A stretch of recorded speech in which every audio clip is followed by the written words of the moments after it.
Hip pen यानी कूल्हे का दर्द, ये टर्म आजकल कुछ ज़्यादा ही सुनने में मिल रही है। अभी आपसे मैं क्यों कह रहा हूँ, क्योंकि आज से कुछ समय पहले तक या कहें कुछ दिनों पहले तक हमारी प्रैक्टिस में हम नी रिप्लेसमेंट यानी टोटल नी रिप्लेसमेंट TKR के बारे में ज़्यादा सुनते थे। घुटने की समस्याएं होती भी बहुत ज़्यादा थी, पर पिछले कुछ समय से हिप पेन के केसेस बढ़ते जा रहे हैं। एटलीस्ट हमारी प्रैक्टिस में तो ऐसा हो रहा है कि अब ज़्यादा से ज़्यादा लोग हिप पेन को लेकर आ रहे हैं, हमसे संपर्क कर रहे हैं, परामर्श ले रहे हैं पहले की तुलना में। इसकी कई वजह हो सकती हैं, आपका खराब लाइफस्टाइल हो सकता है, आपकी डाइट हो सकती है, पर इम्पॉर्टेंट ये है कि आप इसे पहचानेंगे कैसे।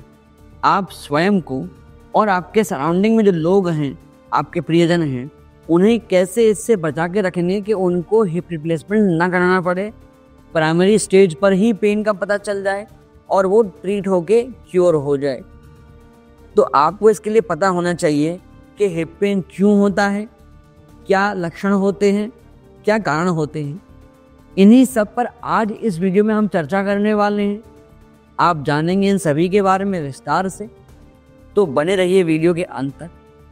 मैं हूं आपका फिजियोथेरेपिस्ट न्यूट्रिशनिस्ट डॉक्टर अभिनव चतुर्वेदी, रूपरानी हेल्थ केयर, आगरा से।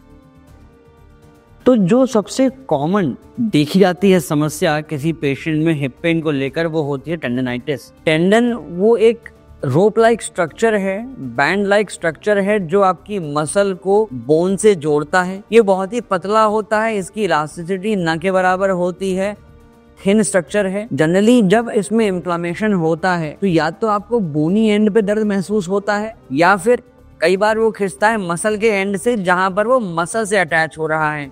तो आपको दोनों ही जगह या अलग अलग जगह पेन महसूस हो सकता है, डिस्कम्फर्ट महसूस हो सकता है ड्यूरिंग मूवमेंट, क्योंकि जब मसल मूव करेगी तभी तो मालूम पड़ेगा। अगर आप रेस्ट में हो तो उतना फील नहीं होगा। अब रही बात इसके इलाज की कि वहाँ सूजन अगर आ रही है, इन्फ्लेमेशन है, तो क्या करा जाएगा। इसके लिए आप सिकाई कर सकते हैं।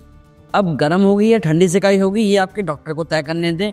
किस तरह की प्रॉब्लम है, अक्यूट प्रॉब्लम है, अक्यूट पेन है या क्रोनिक पेन है, वो तय करेंगे। कुछ एंटी इन्फ्लेमेटरी ड्रग्स आपको प्रिस्क्राइब किए जा सकते हैं आपके फिजिशियन द्वारा, ऑर्थोपेडिशियन द्वारा। मसल रिलैक्सेंट्स आपको दिए जा सकते हैं इसके लिए, जिससे मसल रिलैक्स हो जाएं, उसमें टेंशन ना बने। अगर टेंशन बनेगी मसल में, जाहिर सी बात है टेंडन भी खींचेगा, टेंडन खींचेगा तो वहाँ पेन करेगा। क्या बात कर रहे हैं।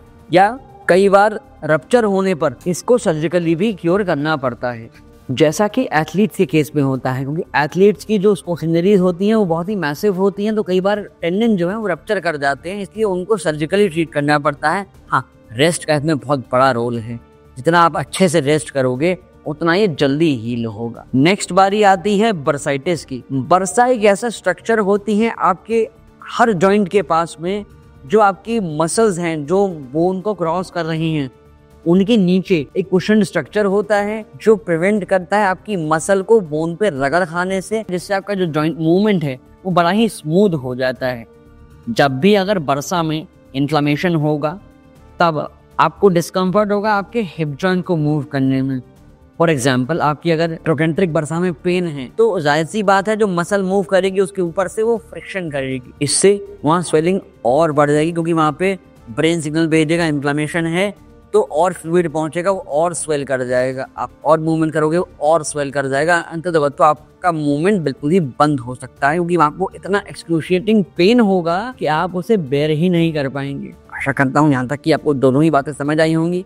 तो इस वीडियो को लाइक अवश्य कर दीजिए। आगे बढ़ते हैं। नेक्स्ट जो कॉमन रीजन है आपके मसल में या हिप में पेन होने का, वो है मसल स्ट्रेन या लिगामेंट स्प्रेन। ऐसा कई बार आपके गिरने से हो सकता है, किसी हाई इम्पैक्ट फोर्स की वजह से हो सकता है, एथलीट्स में ड्यूरिंग स्पोर्ट्स हो सकता है।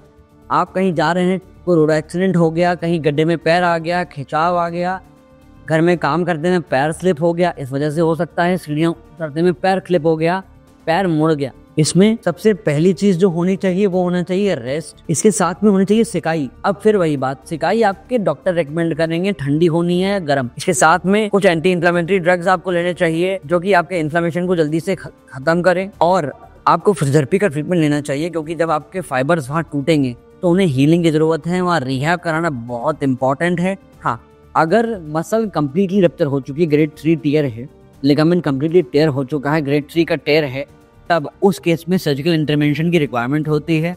आपको सर्जन से मिलकर इसको अवश्य से कराना चाहिए, रही बात इसके एग्जामिनेशन की, तो आपके ऑर्थोपेडिशियन फिजियोथेरेपिस्ट इसका एग्जामिनेशन आपकी हिस्ट्री से, एग्जामिनेशन से कर सकते हैं। कुछ टेस्ट वो करेंगे, आपको वो आपसे कुछ फिजिकल टेस्ट कराएंगे, उनके बेस पे एवेल्युएट करेंगे। नहीं तो कई बार इसके लिए एक्सरे करना पड़ सकता है। एक्सरे में आ जाए तो ठीक है, नहीं तो सॉफ्ट टिश्यू जनरली एमआरआई के अंदर शो होता है। इसलिए हमारी तो ये रिक्वेस्ट है कि अगर आपसे डॉक्टर कहते हैं एक्सरे एमआरआई के लिए, तो उन बातों को मानें और करवाएं, जिससे हेल्प मिले आपके डॉक्टर को आपका ट्रीटमेंट करने में। नेक्स्ट एक रीजन आता है हिप में पेन होने का, इम्पिंजमेंट। इम्पिंजमेंट सिंड्रोम में क्या होता है, कई बार थोड़ी सी एबनॉर्मल बोन ग्रोथ हो जाती है। ये कहीं ना कहीं जो बॉडी का नॉर्मल अलाइनमेंट है उसे हैम्पर करती है। जब वो नॉर्मल अलाइनमेंट बिगड़ जाता है तो आपकी जो मसल का मूवमेंट है वो स्मूथ नहीं रहता, वो वहाँ पे रगड़ खाती है। या कई बार ये बोन ग्रोथ की वजह से वहाँ पे नर्व भी कंप्रेस होने लगती हैं और आपको पेन होने लगता है, क्योंकि जब अंडरलाइन स्ट्रक्चर जैसे कि आपकी नर्व है या मसल है उस बोन की, वो दबेगी तो कहीं ना कहीं नॉर्मल एक्टिविटी में प्रॉब्लम होगी।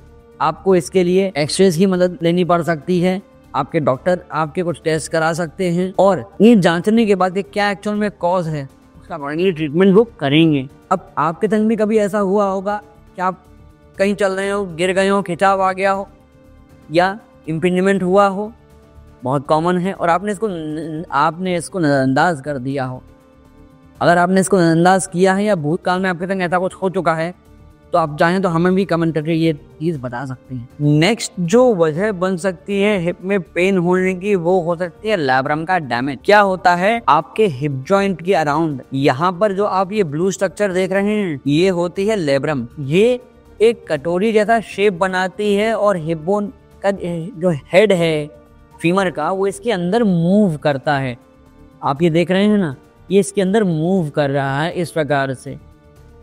अब जब भी ये लैब्रम डैमेज हो जाएगी, ये जो कुशनिंग लेयर है ये डैमेज हो जाएगी, उस केस में आपको पेन होना शुरू होगा। क्यों? क्योंकि ये कार्टिलेजिनस स्ट्रक्चर है और जब कार्टिलेज डैमेज होती है तो जैसे नी में होता है ऐसे ही हिप के साथ भी है। तब आपकी बोन से बोन टकराएगी और जब बोन से बोन टकराने लगेगी तब आपको पेन शुरू हो जाएगा, क्योंकि तब वहाँ पे फ्रिक्शन आ जाएगा। जब तक कुशन आपस में टकरा रहे हैं तब तक तो कोई दिक्कत नहीं है, कोई फ्रिक्शन नहीं है, पर जैसे ही बोन टू बोन टकराएगी आपको पेन शुरू हो जाएगा। अब ये एथलीट्स में बहुत कॉमन है, क्योंकि उनमें स्पोर्ट्स इंजरीज होती हैं, बहुत हाई इम्पैक्ट स्पोर्ट्स होते हैं, वहाँ इम्पैक्ट की वजह से डैमेज होता है, तब लैब्रम के कई पार्ट्स टूट जाते हैं, रप्चर कर जाते हैं। रही बात इसके डायग्नोसिस की, तो इसकी डायग्नोसिस बनती है पहले इनिशियल स्टेज में एक्सरे कराया जाता है। एक्सरे में देखा जाता है कि जॉइंट स्पेस कैसा है आपके हिप के अंदर। एक एपी पेल्विस कराया जाता है जिसमें हिप जॉइंट आ जाते हैं दोनों ही, वो करा के देखा जाता है। उससे मालूम करते हैं कि क्या लैब्रम में डैमेज तो नहीं है, कार्टिलेज की स्थिति क्या है। अगर तब भी बात क्लियर नहीं हो पाती है, उस केस में एमआरआई का सहारा लिया जाता है और एमआरआई से ये पता करा जाता है कि क्या कहीं लैब्रम में डैमेज तो नहीं है। नेक्स्ट जो वजह बनती है आपके हिप पेन की, वो हो सकती है ए वेस्कुलर नेक्रोसिस, जिसे आमतौर पे एवीएन कहा जाता है। होता क्या है, फीमर की दो न्यूट्रिएंट आर्टरीज होती हैं, एक होती है मिड शाफ्ट फीमर में, एक होती है हेड ऑफ फीमर में। जब भी कभी किसी वजह से ये जो हेड ऑफ फीमर की जो ब्लड सप्लाई हैम्पर होगी, वो ठीक यहाँ हेड के बीच में से अंदर एंटर करती है न्यूट्रिएंट आर्टरी। जब भी कभी वो डैमेज होगी तब आपके बोन की अपर साइड की जो सप्लाई है वो हैम्पर हो जाएगी, वो गड़बड़ा जाएगी, हिप बोन पतली होना शुरू हो जाएगी। क्योंकि हिप बोन आपकी बॉडी की सबसे बड़ी बोन होती है, बहुत मैसिव बोन है, बहुत न्यूट्रिशन की इसकी रिक्वायरमेंट होती है। तब उस केस में आपकी बोन पतली होने लगेगी, कहीं ना कहीं डैमेज होगी तो ये पेन शुरू हो जाएगा, क्योंकि जॉइंट की कंटिन्यूटी बिगड़ जाएगी। यहाँ तक की बात हम उम्मीद करते हैं कुछ समझ आ गई होगी, बट स्टिल आपको अगर कोई कंफ्यूजन है जॉइंट्स को लेकर, नर्व्स को लेकर, आप हमसे 1-to-1 कंसल्टेशन की संपर्क कर सकते हैं नीचे दिए गए नंबर्स पे कॉल करके। हिप पेन होने की एक बहुत बड़ी वजह हो सकती है फ्रैक्चर, जैसा अभी हम डिस्कस कर रहे थे कि अगर एवीएन है या ओल्ड एज है, तो ऐसे में हिप में फ्रैक्चर होने के चांसेस बहुत ज़्यादा होते हैं, क्योंकि बोन की डेंसिटी इसमें फ़र्क पड़ता है, डेंसिटी कम हो जाती है, आपको फ्रैक्चर हो सकते हैं। और आप सभी लोग जानते हैं भली भांति कि फ्रैक्चर की जो क्योर है वो सर्जिकली ही हो सकता है। हाँ, बहुत ओल्ड एज अगर है किसी पेशेंट की, तब उस केस में कभी कभी डॉक्टर्स अवॉइड इसलिए कर देते हैं कि क्योंकि उस ओल्ड एज में पेशेंट के बहुत सारे एलिमेंट्स और भी हो सकते हैं, जैसे उन्हें कोई हार्ट ट्रबल हो सकता है, उनका हाई बीपी हो सकता है, डायबिटीज ज़्यादा हो सकती है, थायराइड हो सकती है। बट ज़्यादातर जो कंसिडर किया जाता है ऑपरेशन के लिए मना करने से, वो होता है ब्लड प्रेशर ज़्यादा होना, उनको डायबिटीज़ होना या लिवर हेल्थ ख़राब होना। नेक्स्ट आती है बारी ट्यूमर की। ये बहुत रेयर होते हैं, कॉमन तो नहीं है बट फिर भी देखने को मिल जाते हैं।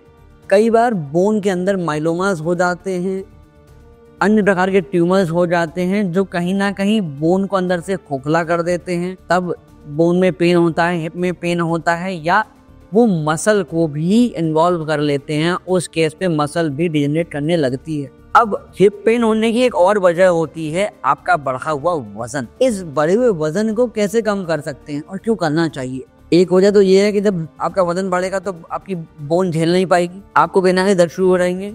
दूसरा, आप इसे कम कैसे करेंगे, इसके बारे में जानना चाहते हैं तो ये वाला वीडियो जाकर देखिएगा, जिसका लिंक हम आई कार्ड में ड्रॉप कर रहे हैं खास आपके लिए। नेक्स्ट जो वजह है आपके हिप में दर्द होने की, पेन होने की, आपकी मोबिलिटी हैम्पर होने की, वो सबसे बड़ी वजह है आजकल जो कॉमनली देखने में मिल रही है, वो है arthritis of hip. Arthritis of hip दो प्रकार की होती है, डिजेनरेटिव ऑस्टियोआर्थराइटिस और इन्फेक्टिव या इन्फ्लेमेटरी ऑस्टियोआर्थराइटिस। जो आर्थराइटिस डिजेनरेटिव होती है उसमें क्या होता है, उसमें जो आपकी कार्टिलेज है बोन के ऊपर वो डैमेज हो जाती है।